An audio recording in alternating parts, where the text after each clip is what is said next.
आप और रूपा चाची क्या खेल रहे हो? हम तो लुका छुपी खेल रहे थे ना। हम लुका छिपी खेल रहे थे बेटा, तुमने हमें ढूंढ लिया। अब तुम जाके छिपो, हम तुम्हें ढूंढेंगे। समाज बहुत से नियम बनाता है, ये सही है, ये गलत है, ये अच्छा है, ये बुरा है।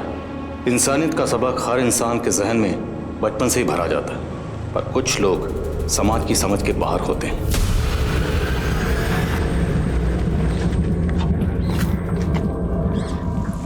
मैम, टायर पंक्चर हो गया।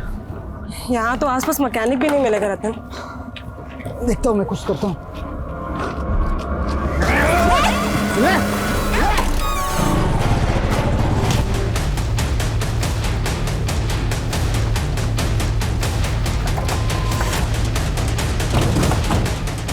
पवन, तुम छत पे जाओ, पाड़े दरवाजे पर रहो।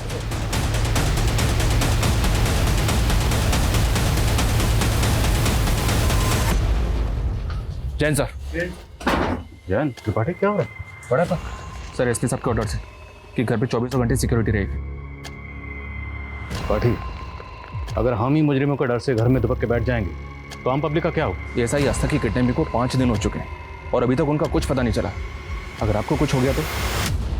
एक कांस्टेबल बहुत है, बाकियों को भेज दो। Sorry sir, I have to follow orders. नमस्कार, मैं दिव्यांका त्रिपाठी दहिया क्राइम पेट्रोल सतर के इस एपिसोड में आपका स्वागत करती हूँ। यूपी पुलिस का स्लोगन है सुरक्षा आपकी, संकल्प हमारा। लेकिन यहाँ तो पुलिस को ही सुरक्षा मुहैया कराने का माहौल बन गया था। सोचिए कैसा खौफ का माहौल होगा ये, जहाँ पुलिस तक महफूज नहीं थी। कौन था ये दरिंदा जिसने ये दहशत फैलाई हुई थी? अंजलि, तुम वहां से सब्जी खरीदो, हम यहाँ किराना से घर का सामान लेते हैं। ठीक है। चक्का खा गई मेरी प्यारी अंजलि। हाँ, मैं इतनी आसानी से पीछे नहीं छूटेगा मुझसे। छोड़ो हमारा हाथ। ये तो क्या चिल्लाओ, चिल्ला। देखो हम। हाँ, हम फिर आएंगे बहुत जल्दी।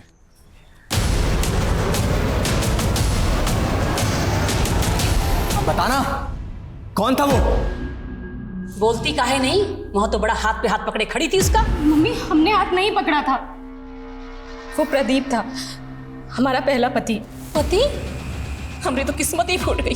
एक तो उम्र से बड़ी औरत से अपने बेटे की शादी करा दी, ऊपर से पति भी आता हमका। अब समझ में आ रहा है माँ कि रोज मंदिर किस भगवान के दर्शन के लिए जाती थी। नहीं विजय, ऐसा नहीं है। हमने खुद उसे इतने सालों बाद देखा। अरे हम खुद चौंक गए थे उसे चौंक गए देखकर। थे या पुराने आशिक को देख के पुराने दिन याद आ गए? विजय, बहुत हो गया। हमारी पहली शादी, हमारा पहला पति, सब कुछ बताया आप लोगों को, कुछ नहीं छुपाया आपसे। और जरूरत आप लोगों को थी। हमारे पापा ने आपकी मदद की थी, पर आप लोगों ने हमारी कद्र नहीं समझी। हमें भी नहीं रहना ऐसे मतलबी लोगों के साथ। जा रहे हैं हम विजय अपने घर। बुद्धि खोड़ी लाल लगान, खाए चना और बोले बादाम। अंजलि बेटा, एक बार और सोच। नहीं पापा, अब हम विजय के पास नहीं जाना चाहते हैं। अब हमसे और सहन नहीं होता है पापा। बेटा, सहना तो तुझे यहां भी पड़ेगा। तू तो अपने भाई भाभी को जानती है ना। अब ये दोनों बिजनेस भी संभाल रहे हैं। अब हम में ताकत नहीं है अपनों से लड़ने की। पर पापा, क्या हमारे इस घर पे कोई हक नहीं है?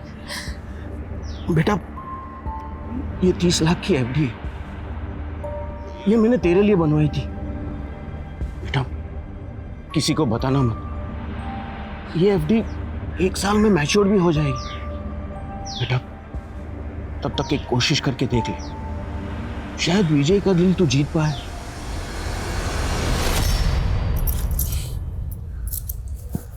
वाह अंजलि जी, आप तो बेशर्मी की बुलंदियां छू रही हैं। नहीं, आते ही अपने पुराने पतिदेव से मिलने निकल पड़ी। विजय, हम मंदिर जा रहे हैं। हमें मंदिर जाके थोड़ा सुकून मिलता है।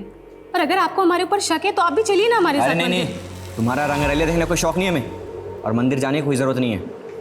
मंदिर जाने में क्या दिक्कत है विजय? तुम मंदिर नहीं जाओगी, हम जा रहे हैं ना प्रभु से तुम्हारे लिए सद्बुद्धि मांगने। चलो विजय बेटा, हमको मंदिर छोड़ देना, तुम वहां से ऑफिस निकल जाना। जी माँ। लेकिन विजय हम रोज मंदिर जाते हैं। रोज मंदिर जाती थी पर आज नहीं जाना। लेकिन क्यों? बोला ना, ना मतलब ना।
पूरी बॉडी पे बाइट मार्क्स हैं। ऐसा लगता है जैसे किसी ने जानवर की तरह पूरी बॉडी को नोच खाया हो। सर के भी चांसेस लगते हैं। अगर भी हुआ है तो बॉडी की हालत को देख के लगता है कि शायद एक से ज़्यादा लोग इन्वॉल्व रहे होंगे। सर दरवाजे पर कहीं भी फोर्स एंट्री के निशान नहीं है। तो मुमकिन है अंजलि ने कातिल के लिए खुद दरवाज़ा खोला। अंजलि शायद कातिल को तो जानती थी। अलमारी में कुछ भी कीमती चीज़ें नहीं सर। अंजलि की सास ने भी कंफर्म किया है कि अलमारी से गहने और पैसे चुराए गए।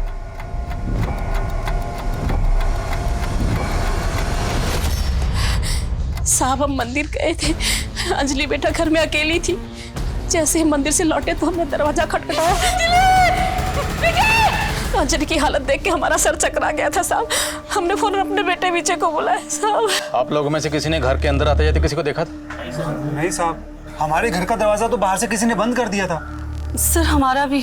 तो आप लोग बाहर कैसे? हमारे घर का दरवाजा तो विजय ने खोला। हाँ साहब। हाँ सर, हम लाश को देख के बहुत डर गए थे सर, इसलिए सर हम बाहर मदद के लिए आए थे, पर कुछ दिखा ही नहीं सर। पड़ोसी से बहुत आवाजें आ रही थी सर, इसलिए मैंने जाकर दरवाजा खोल दिया। घर में घुसने से पहले पड़ोसी की कुंडी बंद की गई। मतलब जो भी किया गया बड़ी प्लानिंग से किया गया। पिछले दिनों आपने किसी ऐसे अनजान आदमी को यहाँ पर देखा जिसको देखकर आपको कुछ अजीब लगा?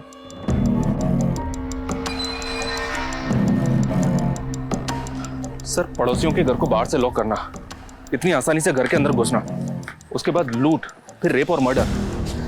ऐसा लग रहा है कि शायद मेन मोटिव लूट का नहीं बल्कि दुश्मनी का था। अगर कातिल का मकसद दुश्मनी निकालना था तो सवाल यह है कि दुश्मनी किससे निकालेगी? अंजलि से या अंजलि को मारकर उसके परिवार से?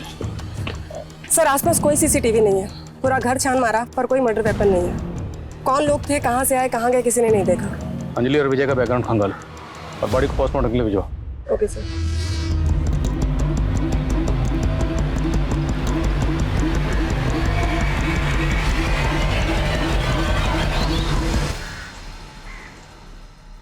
सर एक नया एंगल सामने आया। अंजलि के पति का एक ड्राइवर है दीनाराम। विजय ने सुबह 5 लाख रुपए लेकर दीनाराम को अपने घर भेजा था, लेकिन सर वो गाड़ी और पैसे दोनों लेकर फरार है।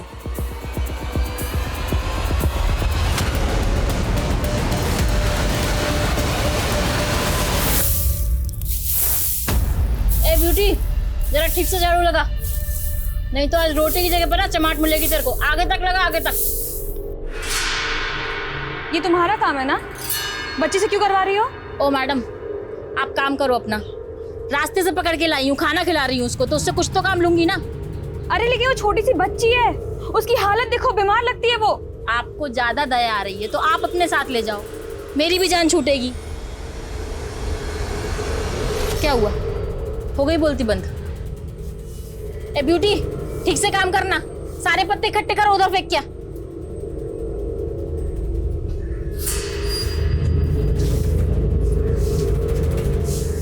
बेटा डरो मत,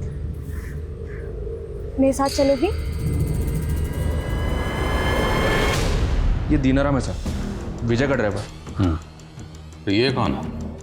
ये दुलारी है, अंजलि के घर में काम करती थी। कल शाम को सब्जी लेने बाजार गई थी, उसके बाद से घर लौटी नहीं। तो क्या इस कांड के पीछे इन दोनों का हाथ हो सकता है? पूरे चांसेस हैं सर। ये दीनाराम जिस घर में रहता था, उसके मकान मालिक से बात की मैंने। उसने बताया कि दीनाराम ने 2 दिन पहले घर छोड़ दिया था। मतलब सब कुछ वेल प्लान तरीके से किया गया। और एक बात मुझे अभी भी खटक रही है, अगर अंजलि के घर में घुसकर मकसद लूट करना उसका मर्डर करना भी था, तो इतनी ब्रुटैलिटी से मर्डर, अंजलि का कत्ल इतनी बेरहमी से क्यों किया गया? उसकी क्या वजह हो सकती है? हमारी ही गलती थी। अंजलि तो वापस जाना नहीं चाहती, हमने ही उसे वापस भेजा। काश हम उसे मना कर देते। विजय ने ही मारा है मेरी बेटी को। देखिए, हम पूछताछ कर रहे हैं, जो भी गुनहगार होंगे उन्हें सजा जरूर मिलेगी। अंजलि की किस्मत ही खराब थी। उसका पहला पति भी बहुत ही कमीना निकला, और दूसरा पहला पति प्रदीप बहुत ही कमीना आदमी है वो। चक्का खा गई मेरी प्यारी अंजलि। प्रदीप बहुत ही मारता था मेरी बेटी को, बड़ी मुश्किल से उससे छुटकारा दिलवाया था। लेकिन ये विजय उससे भी बड़ा निकला, बहुत ही गिरा हुआ था सर वो। तो विजय और अंजलि की शादी कैसे हुई? I mean, अंजलि पहले से शादीशुदा थी और विजय से उम्र में भी काफी बड़ी थी। विजय हमारे साथ बिजनेस करता था और उसे हमें 8 लाख रुपए देने थे। तो इसी सिलसिले में वो हमारे घर पर आता था और अंजलि को देखता था, और उसे अंजलि पसंद आ गई। उसने शादी की बात छेड़ी और हमने हाँ कर दी। लेकिन साहब, हमने उसे अंजलि की पहली शादी के बारे में सब कुछ बता दिया था और वो मान गया था। उसकी अच्छाई को देखकर हमने वो 8 लाख रुपए भी माफ कर दिए थे साहब।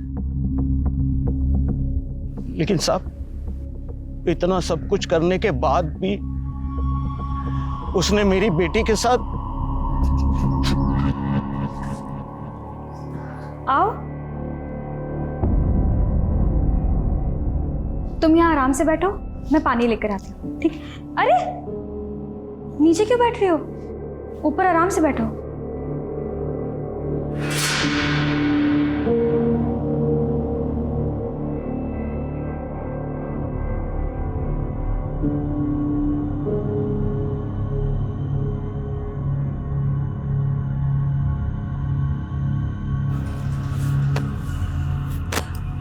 आजा बेटा, सो जा। हाँ,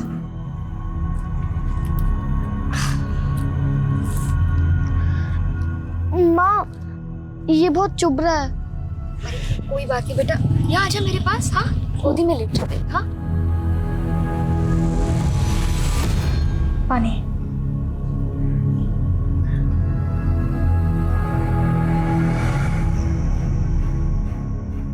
तुम्हें अच्छा लगा मेरा घर? तुम्हारा घर कहाँ है? तुम्हारे मम्मी पापा? मेरे मम्मी पापा मर गए।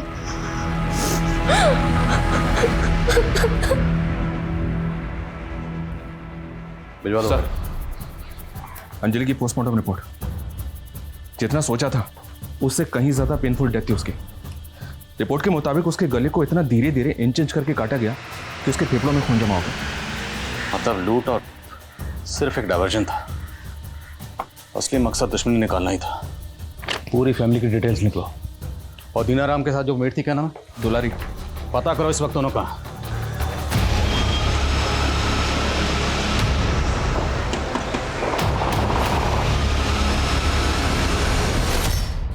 इस विजय की डिटेल्स निकलो और प्रदीप का पता करो। Okay sir. हेलो। वाह दीनानाथ जी, तुम तो बड़े झूठे निकले। अभी तो कह रहे थे कि नोटों से नहला दूंगा, अब? अरे मेरी प्यारी दुलारी, नोट कहाँ भागे जा रहे हैं? चल।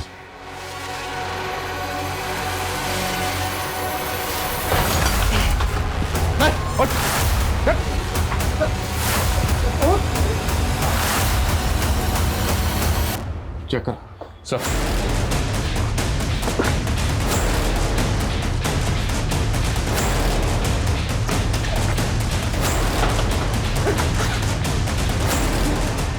सर ये देखिए।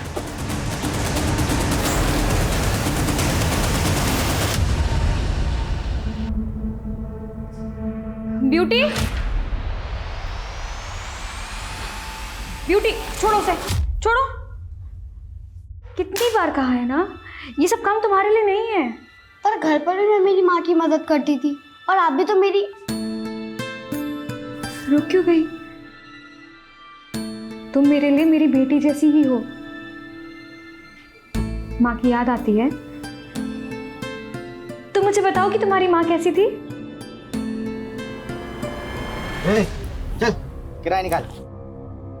साहब आज तो मेरे पास पैसे नहीं है, मैं अगले हफ्ते खुद आके आपको सारे पैसे लौटा देती हूँ। हाँ अगले हफ्ते नहीं, मेरे को कल पैसे चाहिए। मैं आपको पैसे लाकर देती हूँ साहब, मुझे माफ करिए। पैसे कल तक पैसे मिल जाने चाहिए, नहीं तो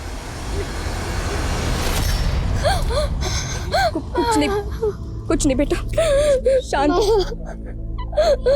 हो जा बेटा, मेरी माँ है ना। छोटी सी उम्र में कितना कुछ देख लिया तुमने, लेकिन अब तो फिक्र मत कर, मैं हूं ना, मैं तेरा ख्याल रखूंगी, बिल्कुल तेरी माँ जैसा। माँ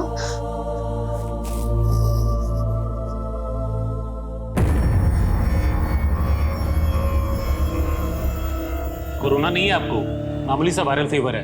आप बेकार में परेशान हो रहे हैं, हम दवाई लिख देते हैं, एकदम ठीक हो जाएंगे। हम डॉक्टर खेले, हम डॉक्टर, आप मरीज। बेटा सौहार्द, पापा अभी असली मरीज को देख रहे हैं, थोड़ी देर जाके मनीष चाचू के साथ खेलो ना। पापा डॉक्टर खेलते ना पापा। मनीष, डॉक्टर। अरे मनीष जी भैया। इसको जरा अंदर ले जाओ ना। अरे सौहार्द, चलो हम खेलते हैं तुम्हारे साथ डॉक्टर। नहीं चाचू, आप डॉक्टर कैसे कह सकते हैं? डॉक्टर तो पापा है, पापा खेलेंगे ना पापा। डॉक्टर दो मिनट। अच्छा चलो, ये डॉक्टर हम लोग डॉक्टर नहीं, लुका छिपी खेलेंगे। तुमको पसंद है ना? पापा 100 तक गिनती गिनेंगे, तुम कहीं जाके छिप जाओ, ठीक? हम कबड़ में छुपेंगे, आप हमें कभी नहीं पकड़ पाएंगे। डॉक्टर हाँ, चलो। सर बता दें सर, बता दो सर वो हम दुलारी से बहुत प्यार करते हैं सर। वो शादीशुदा है, लेकिन अपने पति से परेशान थी, और सर मैं पैसों की किल्लत से, इसलिए सर सोचा कि अगर पैसों का कहीं से जुगाड़ हो जाए तो हम दुलारी को लेकर कहीं दूर चले जाएंगे। इसलिए जब विजय बाबू ने हमें 5 लाख रुपए दिए तो हमें लगा कि यही सही मौका है। मौका देखकर तूने अंजलि का पहले किया और फिर मर्डर किया। ऐसा मत बोलिए साहब, हम तो दिनाराम से प्यार करते हैं, इसलिए उसके साथ चले आए। हमने किसी को नहीं मारा, और दिनाराम ने भी किसी को नहीं मारा होगा। ये दिनाराम ये तो कबूल कर रहा है कि उसके घर से जो कैश रिकवर हुआ वो वही कैश है जो विजय ने उसे दिया था, लेकिन इस बात से साफ मना कर रहा है कि अंजलि के कत्ल और से उसका कोई ताल्लुक है। दुलारी भी यही कह रही है सर, लेकिन अगर इन दोनों ने कुछ नहीं किया तो फिर किसने किया? अंजलि के घर से 50,000 कैश और तकरीबन 8 लाख की ज्वेलरी चोरी हुई थी। तो जिसने भी कांड किया है, कैश तो उड़ा दिया होगा, पर गहने वो अभी तक संभाल के रखे होंगे। मामला ठंडा होने का इंतजार रहा होगा, लेकिन गहने बेचे जरूर जाएंगे।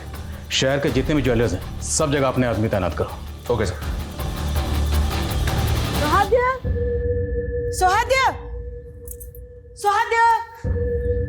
कहाँ है बेटा? सुहाद्या, अरे ये लड़का कहाँ चला गया? जयंती भाभी, मैंने सुहाद्या को हर जगह देखा, पर वो कहीं नहीं दिख रहा है। क्या? सुहाद्या, सुहाद्या, सुहाद्या, सुहाद्या। अरे क्या हुआ, इतना शोर क्यों मचा रहे हो तुम लोग? अरे सुहाद्या कहीं मिल नहीं रहा, पता नहीं कहाँ छुप गया है। अभी 1-2 घंटे पहले तो मेरे साथ वो लुका छिपी। हम कबर्ड में आके छिपेंगे, आप हमें कभी नहीं पकड़ पाएंगे। कबोर्ड।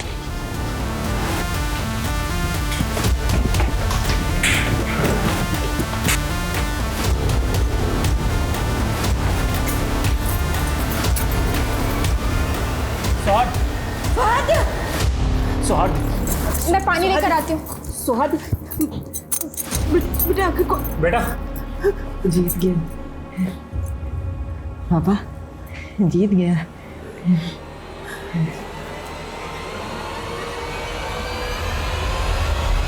सर हमारा अंजलि का मर्डर से कोई लेना देना नहीं है। हाँ, हमारी शादी लेन देन से हुई थी। उसको जवान पति मिला और हमें कर्ज से छुटकारा सर। पर वो तुम्हारे साथ खुश नहीं थी। तुम दोनों मियाँ बीवी में अक्सर झगड़े होते थे। सर हम मानते हैं कि अंजलि को हम पसंद नहीं करते थे, लेकिन सर उसको मारकर हम अपनी जिंदगी काहे बर्बाद करेंगे? इतना तो हमें भी पता है कि अंजलि को तुमने नहीं मारा। ये किसी प्रोफेशनल का काम है, किसी प्रोफेशनल सुपारी किलर का। अब अंजलि की सुपारी तुमने नहीं दी तो अंजलि की सुपारी और कौन दे सकता है? सर प्रदीप दे सकता है, हमारी पत्नी का पहला पति।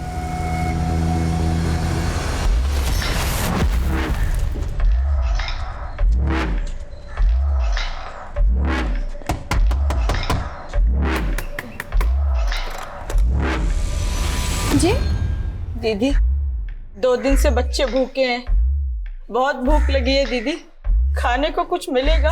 ठीक है, तुम रुको, मैं कुछ लेकर आती हूँ।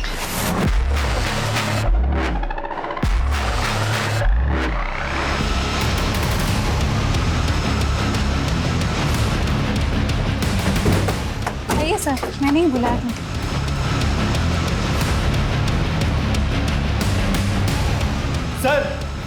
सर यहाँ पे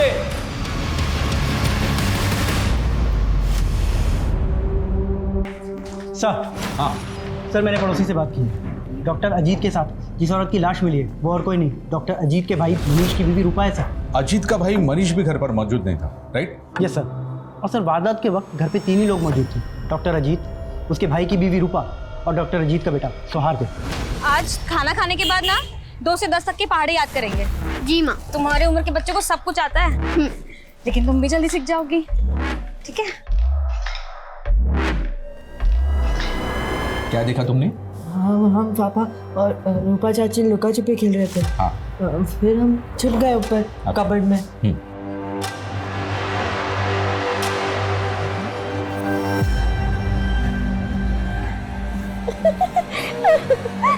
पापा, आप और रूपा चाची क्या खेल रहे हो? हम तो लुका छुपी खेल रहे थे ना। हम लुका छिपी खेल रहे थे बेटा, तुमने हमें ढूंढ लिया। अब तुम जाके छिपो, हम तुम्हें ढूंढेंगे। फिर हम वापस वही कबर्ड में जाके छुप गए। तो थोड़ी देर बाद आवाज़ आई तो हम भी गए पीछे पीछे। फिर नीचे आके बाथरूम में गए तो सर, ये सौहार्द ऑटिस्टिक चाइल्ड है। क्या हम इसकी बातों पर यकीन कर सकते हैं? बिल्कुल कर सकते हैं शर्मा, क्योंकि सौहार्द आम आदमियों की तरह सच में झूठ नहीं मिला सकता। उसने वही कहा जो उसने देखा, अनजाने में। शायद उसको पता नहीं कि उसने कितनी भयानक वारदात देखी। और सर, अगर सौहार्द की माने तो डॉक्टर अजीत और उसके भाई की बीवी रूपा दोनों के बीच में अफेयर चल रहा था सर। सर, ये भी तो हो सकता है कि जिसने रूपा और अजीत का मर्डर किया वो और कोई नहीं बल्कि मनीष। उसे रूपा और अपने भाई के अफेयर के बारे में पता चल गया हो और उसने। और जब हो रहा था तब जो औरत वहां पर मौजूद थी वो जयंती हो सकती है। जयंती और मनीष दोनों के फोन बंद है। पता करो इन देवर भाभी के बारे में। सर, आप यहाँ अकेली रहती हैं? हाँ, साल के 6 महीने अकेली रहती हूँ। मेरे पति मोहित मर्चेंट नेवी में है, तो 3-4 महीने में एक ही बार आते हैं। लो, तुम्हारे बाल बन गए।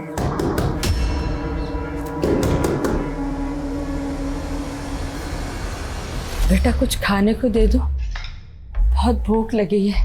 हाँ, लेकर आती हूँ। भगवान तुम्हारा भला करे।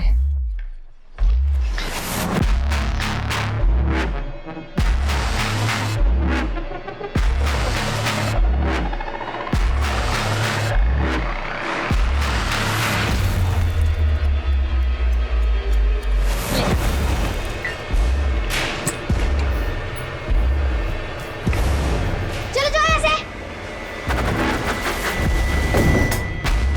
ब्यूटी, ये क्या किया तुमने? हाँ, पानी क्यों फेंका उन पे? ऐसे नहीं करते बेटा। उनको भूख लगी थी ना, अब ये खाना उनको देना और उनसे सॉरी कहना।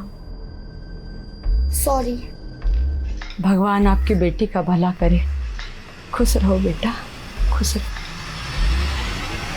तुम्हारी बीवी और तुम्हारे भाई के बीच अफेयर चल रहा, ये बात पता थी ना तुमको? क्या बकवास कर रहे हैं सर आप? ये सब झूठ है। रूपा और अजीत भैया के बीच एक पवित्र रिश्ता था। जैसे तुम्हारा और तुम्हारे भाभी के बीच में। बताओ, कहाँ है तुम्हारे क्राइम पार्टनर, तुम्हारी भाभी जयंती? बताओ। ना हमने कोई क्राइम किया है, ना जयंती भाभी ने। वो तो अपने मायके गई हुई है। हाँ सर, हम अपने मायके गए हुए थे। आपके देवर मनीष का कहना है कि आपके पति और आपकी देवरानी रूपा के बीच कोई गलत संबंध नहीं थे। झूठ बोल रहे हैं सर, मनीष भाई साहब को सब पता था।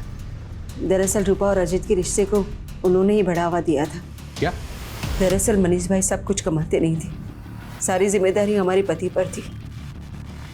उनके टुकड़ों पर पल रहे थे, इसलिए मनीष भाई साहब अपनी बीवी रूपा को हमारे पति अजीत के पास भेजते थे। और आप ये सब सह रही थी? और कोई चारा भी तो नहीं था सर, क्या करते।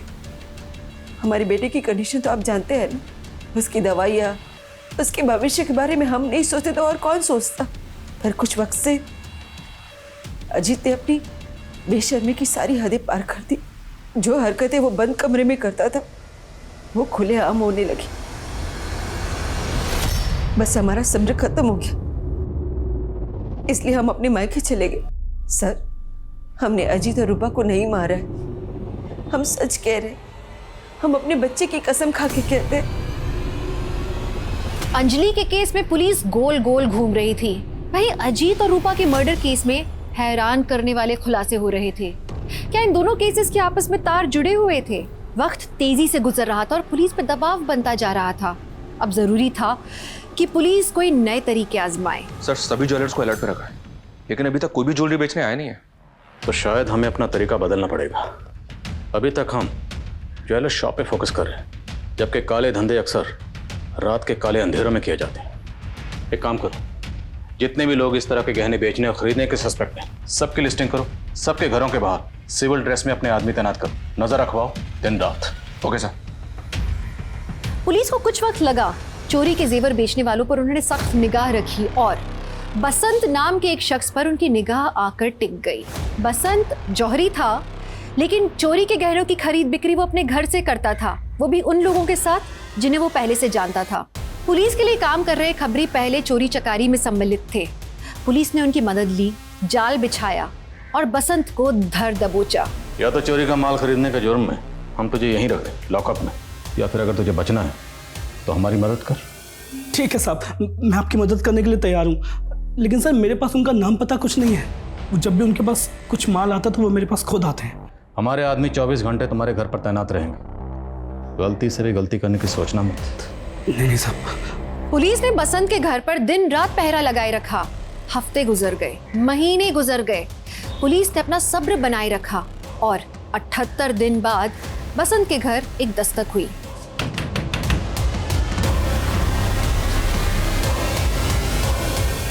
बसंत भाई से मिलना। अरे कौन है साहब, कौन है? विशाल, चेक करो थाला।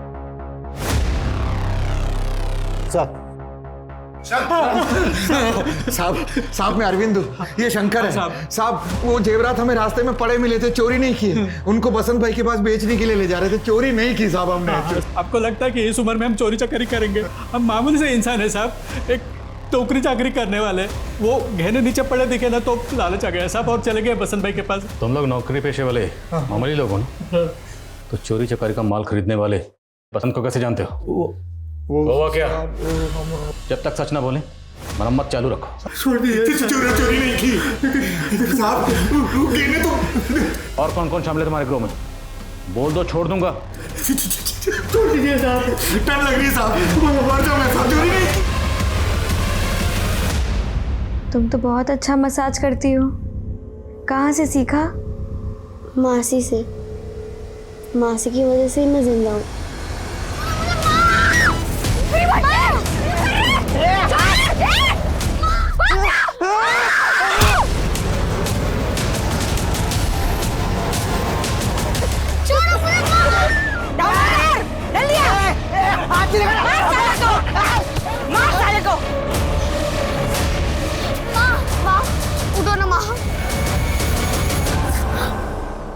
रो मत, आज से मैं तेरी मौसी, तेरी माँ से भी बढ़कर।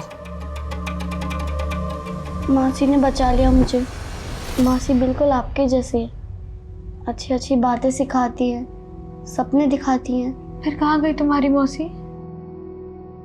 तुम फिर से अकेली कैसे हो गई?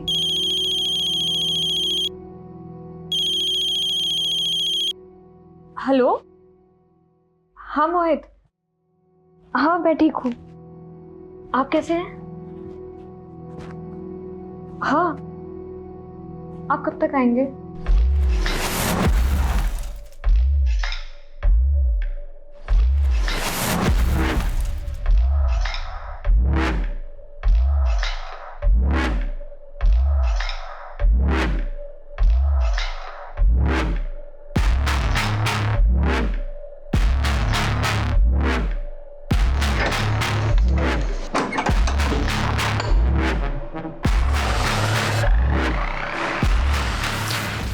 लाइट चली गई मोहित।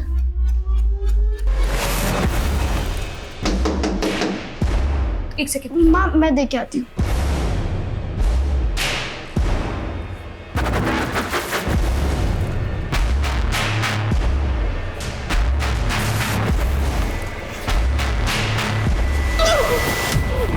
ब्यूटी!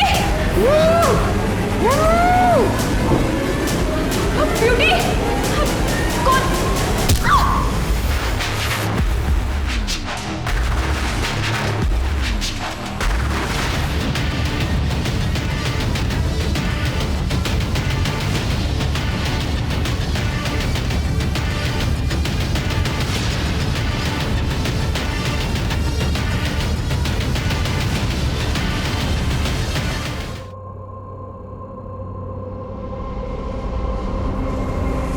सर, पड़ोसी कह रहे हैं कि पिछले कुछ दिनों से 10-11 साल की एक बच्ची नैना जी के साथ रह रही थी, लेकिन अब वो गायब है। सर, बहुत ब्रूटली मर्डर किया गया है।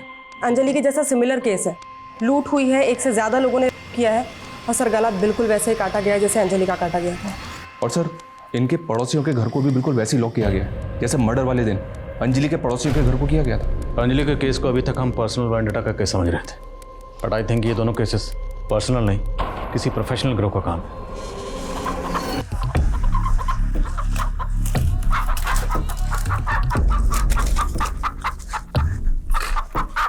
ए, जा बलि देकर आ और प्रसाद लेकर आ। कृष्णा, आजा।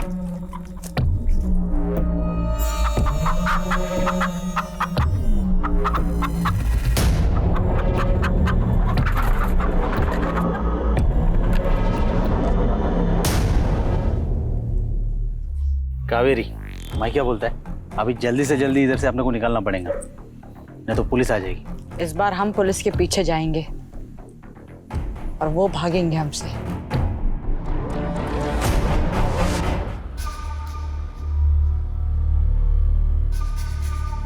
अरे आस्था मैडम, आप थाने जा रही हैं? हाँ, ऑटो का वेट कर रही थी। अरे मैं भी थाने जा रहा हूँ, आइए ना, छोड़ता हूँ मैं आपको। Thank you. बैठिए।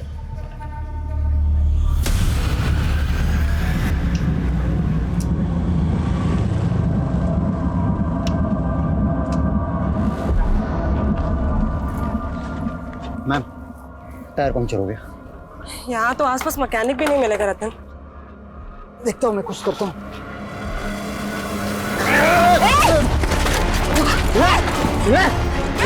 सीधा खड़े रहे। अब ये काकी को कैसे खाक में मिला दो तुम लोग।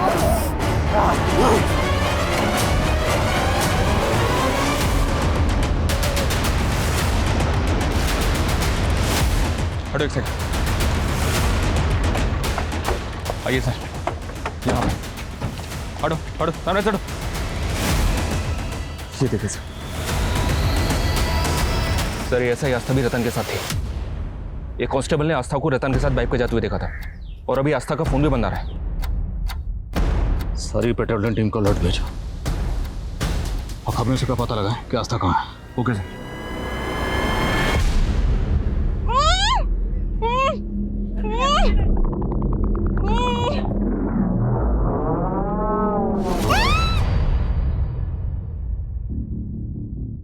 पुलिस वाली है, जब तक ये हमारे पास है पुलिस हमारा कुछ नहीं बिगाड़ पाएगी। एक बार हम लोग यहाँ से निकल जाएं, फिर तेरे को जो करना है कर लेना। सर, हमारी खबरों से भी पता नहीं चल रहा है कि एसआई आस्था इस वक्त कहाँ पर है और किस हालत में है। और ये अरविंद और शंकर, इन दोनों को 24 घंटे से भूखा रखा है। इनकी पिटाई भी किया सर, लेकिन दोनों अब भी एक ही बात बोल रहे हैं कि वो निर्दोष हैं। त्रिपाठी, मैं ये कुछ पुराने केसेस देख रहा था। इसमें साउथ का गैंग है पांडुपाल्या, जो लोगों के घर में घुसकर रेप करता है, मर्डर करता है और चोरी चकारी करता है। इस गैंग के बारे में मैंने भी सुना है। ये साउथ के कोई आदिवासी या बंजारी लोग हैं, लेकिन सर ये लोग अभी तक नॉर्थ इंडिया में एक्टिव नहीं हुए। हाँ, बट इनकी जो मोडस ऑपरेंडी है वो सेम है जैसे हमारे यहाँ हो रहा है। ये जिस भी मोहल्ले में घुसते हैं, सबसे पहले मोहल्ले में घुसकर पड़ोसियों के घर की कुंडी बाहर से बंद कर देते हैं, फिर दरवाज़ा नॉक करते हैं और दरवाज़ा खुलते ही जो भी शख्स सबसे पहले इनके सामने आता है उसके सर पर डंडे से वार करते हैं। ये विक्टिम का गला धीरे धीरे काटते हैं और विक्टिम के चीखने की, कराहने की आवाज़ सुनते हैं। और ये लोग पूर्णिमा को शुभ मानते हैं।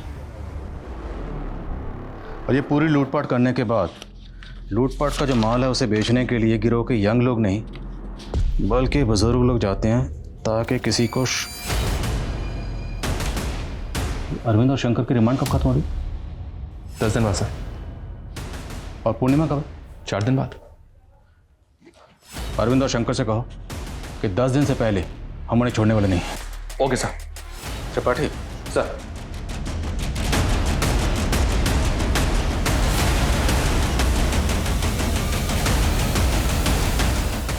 पता है नंदू, इस बार की शरद पूर्णिमा बहुत खास है। ऐसी पूर्णिमा 365 साल में एक बार आती है जब पृथ्वी चंद्रमा के बहुत करीब होता है। पता है भाई, मुझे इसलिए साहब को तो पहले से बोल के रखा हूँ कि शरद पूर्णिमा की पूजा की छुट्टी मुझे चाहिए। शाबाश सर, छुट्टी बुलाता है पूजा की। सब शरद पूर्णिमा की छुट्टी चाहिए सर। सब लोग शरद पूर्णिमा पे छुट्टी मांगेंगे तो थाने में कौन बैठेगा? हाँ? साहब 1 मिनट आइए ना। साहब बात सुनिए साहब। क्या हुआ? क्यों साहब सब चिल्ला रहे हो? हाँ? हम लोगों को कब छोड़ेंगे? 6-7 दिन लगेंगे साहब। बहुत देर हो जाएगी साहब, 1-2 दिन में छोड़ दीजिए ना। अभी इनको जो बोला सुना नहीं तुमने? कम से कम 6-7 दिन लगेंगे, समझ में आया? साहब हम आपकी मदद करने को तैयार हैं, पर आपको भी हमारी एक शर्त माननी होगी।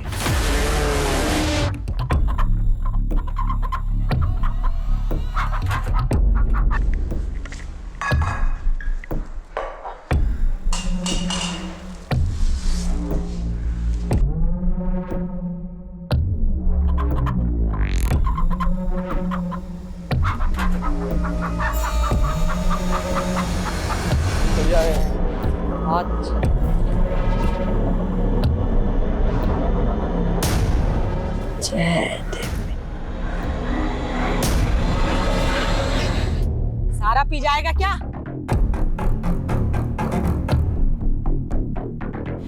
शुक्रिया साहब। पूर्णिमा के दिन मुर्गा न खाया ऐसा आज तक कभी नहीं हुआ। आज आपके वजह से हमारी परंपरा टूटने से बच गई। हमारे लिए हमारी परंपरा से बढ़कर कुछ भी नहीं साहब। हम अपने गिरोह से गद्दारी तो नहीं कर सकते, लेकिन आज आपने जो हम पर एहसान किया है उसे चुकाने के लिए हम कुछ भी करने के लिए तैयार हैं। हाँ साहब, हम बता सकते हैं पांडुपलिया गैंग तक कैसे पहुंचा जाए। तुम लोग जानते हैं इस वक्त वो कहाँ? नहीं साहब, हमारा तो काम सिर्फ जेवरात को बेचना है, लेकिन हम मज्जारों का गैंग किन किन जगहों पर कितनी देर के लिए रुकता है ये हम आपको बता सकते हैं। किन किन जगहों पर?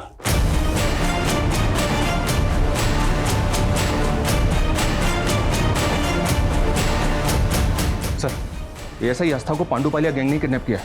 उनका एक धमकी भरा लेटर भी मिला है। उस लेटर में लिखा है कि उनका अगला टारगेट आप है।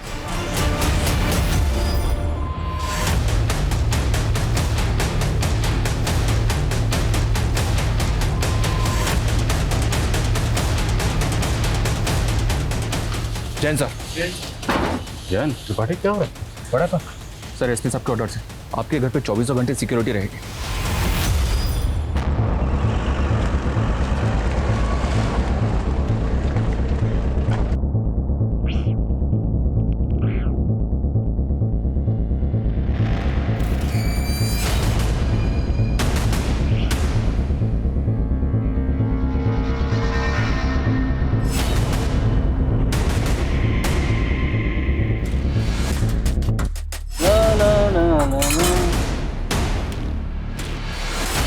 मदन भाग, पुलिस!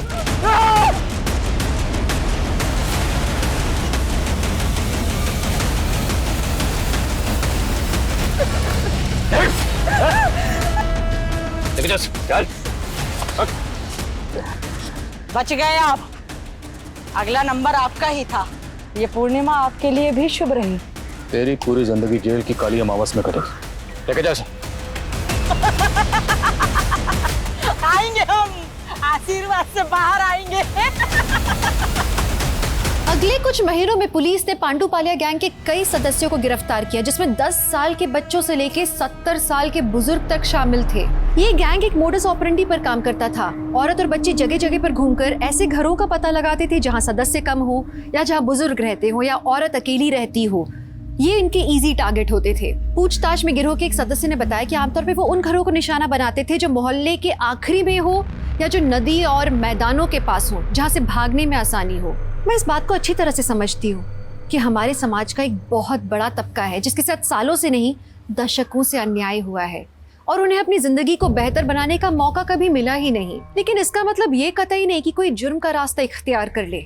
इस तरह से तो पिछड़ा वर्ग और पिछड़ा हो जाएगा और पिछड़े वर्ग का हर सदस्य मुजरिम बन जाएगा। लालच एक ऐसा नशा है जो ज़मीर पर हावी हो जाता है।